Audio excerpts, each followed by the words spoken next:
اور جب معاشرے میں بے حیائی پھیل گئی، فحاشی اور عریانی پھیل گئی، رشوت خوری اور لوٹ مار کا بازار گرم ہو گیا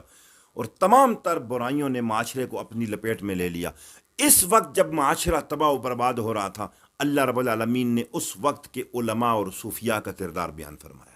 مولویوں اور پیروں کا ذکر اللہ رب العالمین نے فرمایا، اس وقت کے پادریوں اور درویشوں کا کردار کیا تھا اس کو بیان فرمایا۔ اللہ فرماتا ہے لولا ینہاہم الربانیون والاحبار عن قولہم الاسم واکلہم السخط،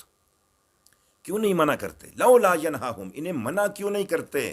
ان کے علماء اور ان کے صوفیاء، ربانیون والاحبار، ان کے مولوی اور ان کے درویش پیر، کیوں نہیں ان کو منع کرتے ان کے مولوی اور ان کے پیر گناہ کی بات کرنے سے، وَأَكْلِهِمُ السُّخْطِ، اور یہ جو حرام کھاتے ہیں، یہ رشوت خوری ہو رہی ہے اور یہ جو لوٹ مار کا بازار گرم ہے، ظلم کے نظام کے خلاف علماء اور صوفیاء، مولوی اور پیر کیوں نہیں بولتے؟ لبئس ما کانوا یصنعون، کتنا برا کام ہے یہ جو کر رہے ہیں۔ کون جی؟ وہ جو کر رہے ہیں وہ تو کر رہے ہیں، لیکن یہ جو چپ سادے بیٹھے ہیں علماء اور صوفیاء ظلم کے خلاف، نظام کے خلاف، اپنے مدرسے اور خانقاہیں جنہوں نے آباد کر رکھی ہیں لیکن اس ظلم کے نظام کے خلاف نہیں بولتے اور برائی کے خلاف میدان عمل میں نہیں آتے، اللہ رب العالمین فرماتا ہے یہ کتنا برا کام کر رہے ہیں۔ حضرت عبداللہ ابن مسعود رضی اللہ تعالیٰ عنہ روایت کرتے ہیں کہ نبی رحمت صلی اللہ علیہ وآلہ وسلم نے ارشاد فرمایا، بنی اسرائیل کے علماء نے ابتداً انہیں ان گناہوں سے منع کیا تھا، شروع میں وہ بولے تھے لیکن پھر بس انہیں بھی چسکا پڑ گیا جی، وہ بھی ان کے ساتھ اٹھنا بیٹھنا انہوں نے پھر بھی نہیں چھوڑا، نشست و برخاست نہیں چھوڑی ہیں، ان کے دسترخوان پر کھانا کھاتے رہے، سرکار نے فرمایا، ان کی دعوتیں کرتے یہ برے لوگ، اور علماء جناب صوفیاء اور جاتے افتتاح کرنا، آج فلاں چیز کا افتتاح کرنا، آج فلاں کی دعا ہے جی، ان کے ساتھ بیٹھتے دعا کرتے، یہاں تک کہ اللہ نے ان کے دلوں کو بھی ان کے ساتھ ملا دیا۔ مطلب کہنے کا یہ ہے کہ صرف خود ذکر اذکار کرنا کافی نہیں ہے، صرف خود چلے کر لینا، خود اللہ کی ضربیں لگا لینا اور خود مجاہدے کر لینا یہ کافی نہیں ہے، خود رات کو تہجد کی نماز ادا کر لینا یہ کافی نہیں ہے، ساتھ معاشرے میں پھیلنے والی برائیوں کو روکنا یہ بھی علماء اور صوفیاء کا فرض بنتا ہے۔ نبی رحمت صلی اللہ علیہ وآلہ وسلم نے بیان فرمایا نا ایک گزشتہ امتوں کا ایک واقعہ، ایک بستی، ایک شہر بہت زیادہ نافرمان ہو گئی اس وقت، اللہ رب العالمین نے حضرت جبرائیل امین علیہ السلام کو بلایا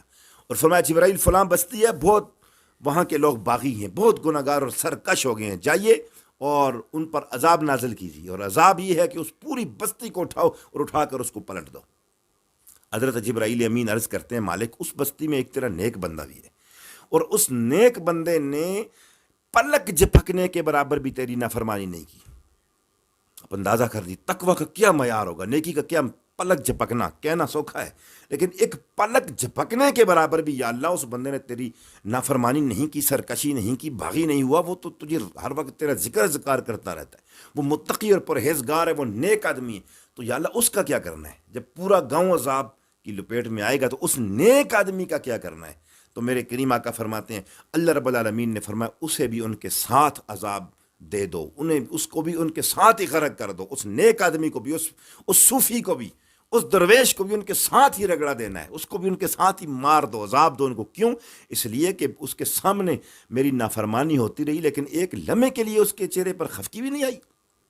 اس نے کسی سے میری خاطر تعلق بھی نہیں توڑا، وہ کسی پر خفا نہیں ہوا، وہ کسی پر غصہ ہی نہیں ہوا، اس کو ایک منٹ، ایک لمحے، ایک ساتھ کے لیے بھی، ایک سیکنڈ کے لیے بھی وہ برائیاں اس کے سامنے شرابیں پی جاتی رہیں، اس کے سامنے رشوت خوری ہوتی رہی، اس کے سامنے فحاشی ہوتی رہی، اس کے سامنے عریانی ہوتی رہی، اور وہ اندر اللہ کی ضربیں لگاتا رہا، وہ نظام کے خلاف ہی نہیں اٹھا، اس ظلم کے نظام کے خلاف، اس کفر کے نظام کے خلاف انہیں آیا، انہیں ان سے نفرت تک بھی نہیں ہو بلکہ ان کے ساتھ وہ اس کے تعلقات بھی چلتے رہے، تو اللہ نے فرمایا اس کو بھی اس کے ساتھ عذاب دو، اس لیے کہ اس نے مسلح تو بچایا ہے لیکن محلہ نہیں بچایا، محلے کی فکر نہیں تھی، اپنے مسلح کی فکر تھی، بس اپنے اللہ کی ضربیں یہ لگاتا رہا لیکن معاشرہ تباہ و برباد ہوتا رہا،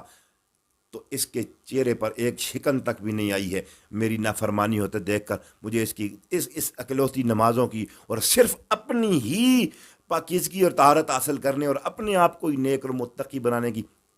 مجھے کوئی ضرورت نہیں، اس کو بھی ان گناہ گاروں کے ساتھ عذاب، تو یہ بھی برابر کا اس کا جرم کا شریک ہے۔ تو اللہ نے فرمایا ان کے مولوی، ان کے پیر، ان کے علماء اور ان کے صوفیاء انہیں کیوں نہیں منع کرتے؟ مطلب یہ کہ خالی خود صاف ہو جانا